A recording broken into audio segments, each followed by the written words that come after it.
요즘 아이들 진짜 다르죠? 장난감도 물건도 돈도 너무 쉽게 갖게 되니까 아이들이 소중함을 모르게 될까봐 걱정된다는 말씀들을 정말 자주 하세요. 제가 강의 전에 부모님들께 설문을 받아보면 경제관념을 어떻게 길러줘야 할지 모르겠어요 라는 고민은 항상 빠지지 않더라고요. 특히 명절이나 어른들께 용돈을 받았을 때 아이에게 뭐라고 말하고 어떻게 관리해줘야 할지 많은 부모님들이 궁금해하세요. 그래서 오늘 영상에서는 추석을 앞두고 꼭 알아두셔야 할 경제교육 핵심 3가지를 정리해 드릴게요. 아이와의 실전교육법부터 부모가 대신 도와줄 수 있는 투자 방식, 어린이 주식 투자 가이드까지 함께 살펴볼게요. 오은영 박사님은 명절 용돈은 아이 거라는 걸 인정해주고 아이 앞으로 된 통장에 넣어주라고 하세요. 엄마 거 아니고 아이 거예요? 그런데 아이 입장에선 내 돈인데 왜 못 써? 라는 생각이 들 수도 있죠. 그래서 전체 금액의 20% 정도는 아이가 직접 써볼 수 있게 하고 즐거움도 느끼게 해줘야 한다고 하시더라고요. 저도 이 원칙을 기본으로 하지만 올바른 경제 습관을 기르기 위해서는 조금 더 보완이 필요하다고 생각해요. 공짜 돈 생겼다고 그냥 바로 써버리는 게 가장 나쁜 소비 습관이거든요. 사고 싶은 게 있다면 미리 약속하고 계획해서 소비할 수 있게 도와주세요. 특히 명절은 아이도 용돈 받을 걸 기대하고 있기 때문에 어떻게 쓸지를 미리 계획하도록 이끌어주시는 게 경제교육의 핵심이에요. 충동소비, 과소비가 습관되지 않도록 꼭 주의해 주시고요. 이 시기에 아이들에게 중요한 만족 지연 능력도 함께 기를 수 있어요. 기본적으로 용돈을 받으면 저축, 소비, 기부, 투자 4개의 저금통에 분배해서 넣게 해주세요. 그리고 한 달에 한 번 저금통에 모인 돈은 은행으로 입금을 하는데요. 명절 용돈도 마찬가지예요. 근데 명절엔 금액이 꽤 클 수 있죠. 그럴 땐 바로 아이 통장으로 입금해 주세요. 그리고 앞에서 말한 것처럼 미리 계획한 금액만 아이가 스스로 소비할 수 있도록 해주시면 됩니다. 이제 저축, 소비, 기부, 투자 중에 투자는 부모님이 도와주셔야 돼요. 명절 용돈을 받으면 앞에서 설명한 대로 해주시고 저축과 투자 개념을 덧붙여서 설명해주세요. 아이들에게는 이렇게 알려주세요. 우리가 저축한 돈을 은행에 예금하면 은행은 그 돈을 다른 사람들이나 기업들에게 빌려주고 빌려준 대가를 받아. 그리고 그 대가의 일부를 우리에게 이자로 돌려주는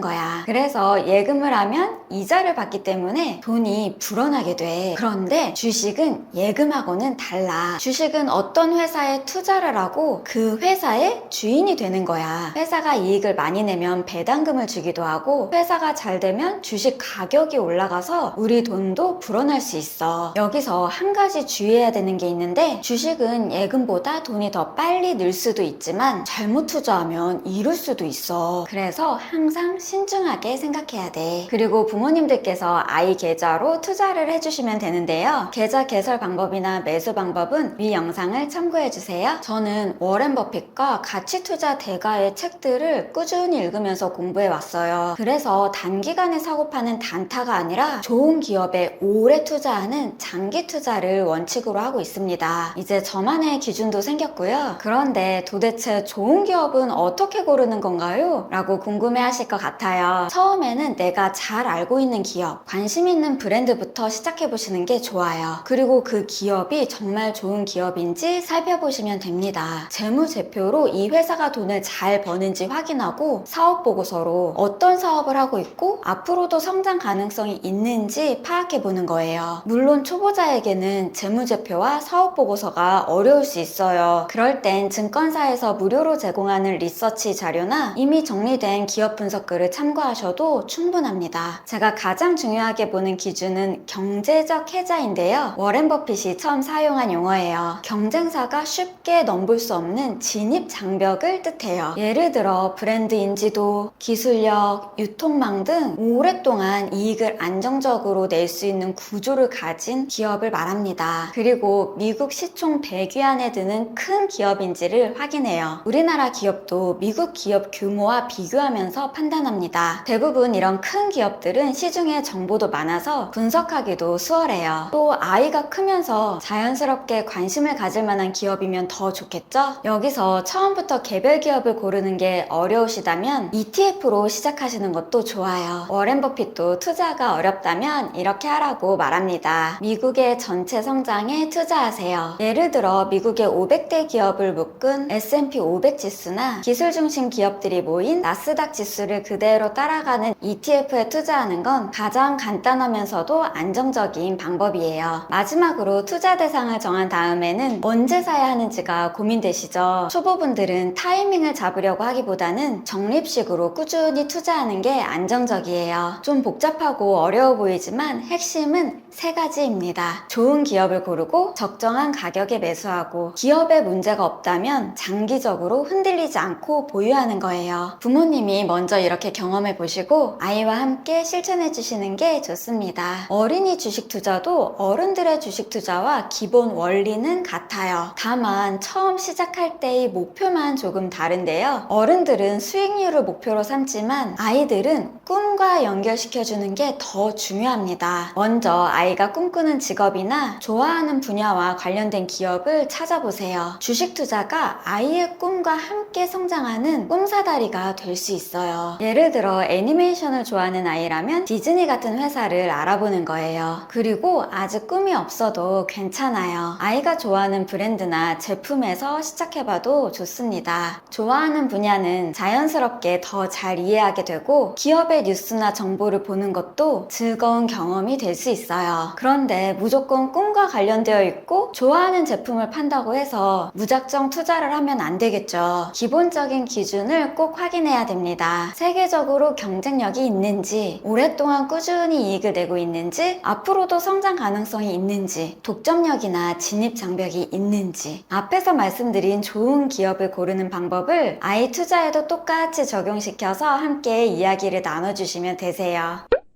저는 제 아이가 자신이 진짜 원하는 삶을 살았으면 해요. 그 마음은 사실 제 안에 있던 결핍에서 비롯되었고요. 저는 어릴 때부터 그저 공부만 열심히 했고 항상 주변의 기대에 맞춰서 살아왔던 사람이에요. 그러다 보니 정작 내가 좋아하는 일, 잘할 수 있는 일은 뒤로 미룬 채 남들이 정해준 길을 걸었더라고요. 그래서인지 시간이 흘러도 마음 한켠엔 늘 아쉬움이 남았고 결국 못다 이룬 꿈이었던 경제교육 과 음악을 병행하게 됐어요. 음악은 직접 작곡하고 앨범도 냈는데 그 과정에서 뼈저리게 느낀 게 있어요. 음악을 해도 결국 마케팅과 경제를 알아야 지속할 수 있구나. 그때 경제를 아는 게 삶의 기회를 넓히는 힘이라는 걸 깨닫게 된 것 같아요. 그래서 우리 아이만큼은 자기 적성과 흥미에 맞는 길을 일찍 찾고 경제적인 제약 없이 도전하면서 살아가길 바라게 됐어요. 그게 제가 경제교육을 시작한 이유입니다. 그리고 아이에게 직접 알려주기 위해서 저 역시 도전과 실패, 시행착오를 반복하면서 엄마가 먼저 그 길을 찾아가는 중이에요. 또 우리는 자본주의 사회를 살아가고 있지만 학교에서는 경제를 제대로 알려주지 않잖아요. 우리 아이들에게 조금 더 유리한 출발선을 만들어주고 싶고요. 아이들의 꿈이 자랄 수 있게 만들어주는 발판이 경제교육이라고 생각합니다. 앞으로도 경제교육 방법들을 많이 알려드릴게요. 구독과 좋아요 눌러주시고요. 궁금한 점 댓글로 남겨주시면 그 주제도 다뤄보도록 할게요.